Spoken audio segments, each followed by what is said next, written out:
Leaving a church is a big decision. And if you have recently stepped away from your church, you might be wondering, now what? Maybe you're feeling a little bit relieved. Maybe you're feeling a little bit lost. Maybe you're feeling both. I get it. The good news is this is not the end of your faith journey. In fact, it might just be the beginning of something better. In today's video, I'm going to walk you through the 5 biblical steps that you need to take in order to remain spiritually strong and help you find the right community for your next season. And if you're currently searching for a new church home, I have the resource for you. I created a church search checklist, say that 5 times fast, and it is totally free. Just click on the link below to get your copy today. All right, let's dive in. What are the 5 steps that you need to take once you have left your church?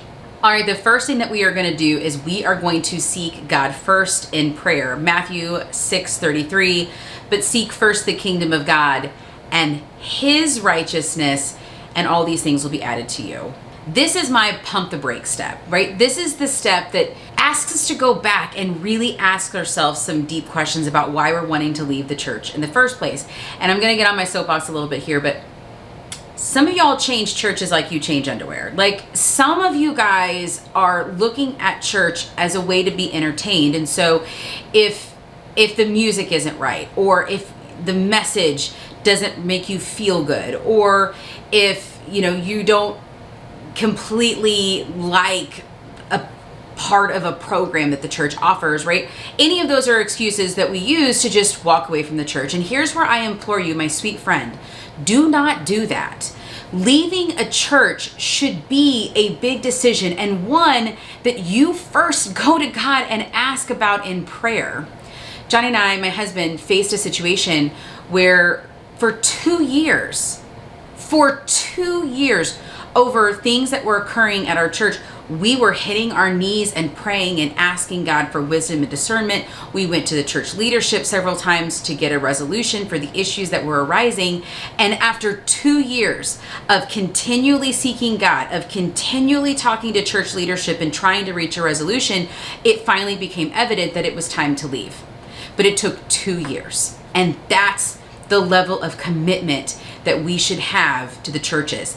We were uprooting our family. We were leaving the church that we were grafted into and a member of, right? It was a huge decision, one we didn't take lightly. And we didn't leave because the praise and worship leader played songs that we didn't like, right? There were real issues that were not addressed. And so my first question to you about this is, have you sought God with your decision? Because you need to only leave if there is no other option for resolution, right? So many of us see something we don't like or experience something and then just walk away because we don't want to deal with the conflict that arises from being open and honest about what's going on. And as a pastor, I implore you, open up your mouths and talk to somebody. The last thing the church wants is for people to just casually walk out of the door because they didn't like something, right? Please, please, please stop, pray, and then go have some conversations. It's about building up the kingdom of God, not about making you more comfortable on a Sunday. And I get it. We've completely missed why we go to church to begin with. It is about God's kingdom, not your comfort. And so my very first step when you've left a church is maybe pump the brakes a little bit, maybe take a step back. Seek God in prayer and ask yourself, is this really what needs to happen? Or maybe do I need to have a conversation? Maybe I just need to continue and gather a little bit more information, right? This is such a critical step, and it is so important to maintaining the unity and integrity of the church body. So guys, I implore you, seek God first. All right, you have sought God. Step 2, you have to guard your heart against bitterness. Ephesians 4:31-32. Let all bitterness and wrath and anger and clamor and slander be put away from you, along with malice. Be kind to one another, tenderhearted, forgiving one another as God in Christ forgave you. Now, because leaving a church should be so incredibly hard, because you're grafted in, you're a member of a family. In a lot of ways, it should feel like a divorce. There's a really good chance that bitterness, wrath, slander will arise. And listen, I did not bat 1,000 at this when we had to leave our church. It was hard. It was really hard. And so looking back, there are absolutely some things that I wish I would have done differently. And there are certainly things that I do differently now because of the lessons I learned back then. And so my encouragement to you is, if you've sought resolution and resolution isn't coming, and you feel at peace that God is releasing you and saying you can find a new church home, then I would encourage you to seek some godly counsel, to talk to, not to gossip, but to talk to somebody about the anger that you have inside. That's totally normal, but you need to deal with that emotion, right? Because if you don't deal with that anger, what will happen is you'll get bitterness. And man, bitterness is a weed that once it gets into your heart, it is so incredibly hard to pull. So maybe seek at your new church, again, we'll talk about how to find that, but maybe seek somebody in your new church and leadership that you can sit and talk to and pray about, somebody that will be mindful to keep things quiet, with the ultimate goal of not bad mouthing what happened, but releasing the anger, processing through the anger, so that that bitterness doesn't take hold. So be mindful, if you leave a church, you're going to be angry, because it is such a big decision, and you should be so carefully grafted in that it should result in that kind of feeling. If that happens, be quick to deal with it, because bitterness will take root at that point, and that is hard to get rid of. All right, the third thing is we're going to stay connected to Christian fellowship, Hebrews 10:24-25, and let us consider how to stir up one another to love and good works, not neglecting to meet together, as is the habit of some, but encouraging one another, and all the more as you see the day drawing near. So often when we step away from church, we step away from all Christian fellowship, and that's not good for us. I would encourage you, while you're in the season of finding the new church home, to continue in some sort of small group. Maybe you gather a couple of your friends and you start a Bible study out of your house. Maybe you join some online groups. Like, I have a Facebook group called The Gathered, where I do morning devotions, and there's Christian community in that group. And so maybe you join a Facebook group like that. But find some way to stay connected for that Christian fellowship, even if it's having coffee with a couple of Christian buddies on a Saturday, whatever it is. Do not isolate yourself. Please understand that is ultimately what the enemy wants. He wants to create division.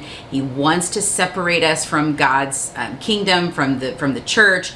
And so if you remain in that isolation, it makes it so much harder to get back into it. So do yourself a favor, find a group of people to meet with in person or online to stay connected to that Christian fellowship, because we all need it. All right, the fourth thing that we are going to do is we're going to reflect on what God's teaching us here. Romans 8:28. And we know that for those who love God, all things work together for good for those who are called according to his purpose. It doesn't matter really what trial you're going through. One of the best things that you can ask God in prayer is, okay, God, what can I learn from this? Because there is always something that we can learn from the trial. So in this particular question with leaving a church, ask yourself, what can I learn here? What are some things that I need to be mindful of? Some things that you're trying to tell me through this experience that I can then grow from, so that when I am at my new church home, I can be more aware. I think this is incredibly powerful. I think that this is also something that we easily overlook, especially, right, in a situation like this, where it is so easy for us to focus our effort and energy on what others did wrong. There's always something that we can learn. Some of the things that I have learned is I'm very fast in my communication skills, because I'm very direct. I see a problem and I just want to fix it. And so one of the things that I have learned is just taking a step back and just praying about things, and honestly letting some things go. So even though, right, I feel like I did a lot of things that were good, there's also some things that I wish I could change ultimately. And so asking yourself in these moments, or asking God rather in these moments, God, what can I learn from this experience? it just helps you grow, and it helps your faith grow, so that you can continue to grow in your faith and be a little bit more prepared for the next church experience and that next season of your life. And so, incredibly powerful question in any trial, but particularly in this one. Ask God in prayer to show you what are the things that you can learn from this experience. All right, 5th step, you are going to find and plant yourself in a biblically sound church. Acts 2:42. And they devoted themselves to the apostles' teaching and the fellowship and to the breaking of bread and prayers. You guys, the church is incredibly important. I understand church hurt is very real, but don't allow church hurt to keep you from serving your God. The Bible is clear. If you are a Christian, you need to be engaged in the local body of believers. I understand that's not convenient. I understand that's hard. I understand that it's going to take time out of your already busy schedule, and you're going to have to shift some things and some priorities. I get all of that. But there's too much in the New Testament about the importance of God's church to ignore the fact that we should not forsake the fellowshipping of the saints. So you do need to find a new church home. Some things to look for. You do want to look for a church that preaches the Bible as the foundation. In fact, I would encourage you, as you're going and as you're searching, what I would want to hear is the pastor encouraging people to open up their Bibles, turn to their Bibles, to read it for themselves. Please understand, the person standing behind the pulpit is a human. And we humans, we make mistakes. That was the whole reason why Jesus was needed in the beginning. So don't allow the person standing behind the pulpit to tell you what to believe. Don't abdicate responsibility for your faith to someone else. Always be pulling up the Bible and reading it for yourself. And I want to, when I'm searching for a new church home, I want to find the church that's encouraging me to do that as a believer. That's incredibly important. I would also pick the church that is focused on discipleship and community. I see a lot of churches that are very focused inward. They show up on Sunday to make the people in the pews learn something from the Bible, and then they walk out the door. What church should be about is coming together, learning and growing and equipping, certainly, but with the purpose of going out. So what I would look for specifically would be churches that have outreach events, that are looking for ways to serve the community, even if it's small ways. Last year, our church gathered bags for the local foster kids in our county because one of our members found out that foster kids often have to leave placements very quickly, and so they throw their stuff in a trash bag, and that broke her heart. It broke our heart. And so we gathered gently used suitcases and backpacks. We washed them and we delivered them with blankets and a Bible to the foster kids in our community. Was it a huge event? No, but it was a precious service opportunity, and hopefully we planted seeds in those sweet kids' lives. And so look for a church that is focused on doing those things, because that's a church that has a heart that is chasing after God and looking for ways to serve God in his community. So that's what I would look for when I was looking for a new church home. And again, look for the one that's encouraging the members to individually grow their own faith. I think that is so incredibly important, and to provide service opportunities. We think that growing our faith means sitting in a pew and hearing a message, and that's not how we grow our faith. And what Paul says in one of his letters, he said, I wish that you would be eating meat, but you still need the milk of the word. Like, you should be serving and teaching. That's your meat, believer, right? That's how you grow. And so you reach a certain point in your Christian faith that if you're only listening to the 20-minute sermon on Sunday, your faith will stunt. Just like if I fed my toddler formula, my toddler's growth would stunt, right? My toddler needs more nutrients. You, Christian believer, at some point in your faith, you will need more nutrients, and those come from serving. Whether it's on the welcome team, or maybe at one of the events that your church is doing, or I know, the dreaded children's ministry, right? Like, there's so many opportunities in church to serve, and I would encourage you, believer, to, once you find that church, find places to plug in and serve to grow your faith, and look for a church that is providing those opportunities of service, because you'll need those in order to serve. Here's the thing. Don't just look for a church that has the flashiest music or the coolest building, right? Look for a church with its, not as the building, because that's not the church. The church is the ecclesia. It's the group of people. So look for the group of people that are on fire, on mission to tell people outside of their church about Jesus, and then plant yourself in that church and serve right alongside them. All right, the bottom line is leaving a church does not mean that you are leaving God. In fact, in this difficult season, it can be an incredible opportunity to grow your faith and learn to trust Him more during this season. If this video helped you in any way, man, I would love to stay connected. So a couple ways we can do that. One, don't forget to grab your free copy, that church search checklist. Say that 5 times fast, right? That link is below. You can also check out our Facebook group, The Gathered, where we do morning devotions, and there's just great Christian content throughout the day. So check that out, join that group.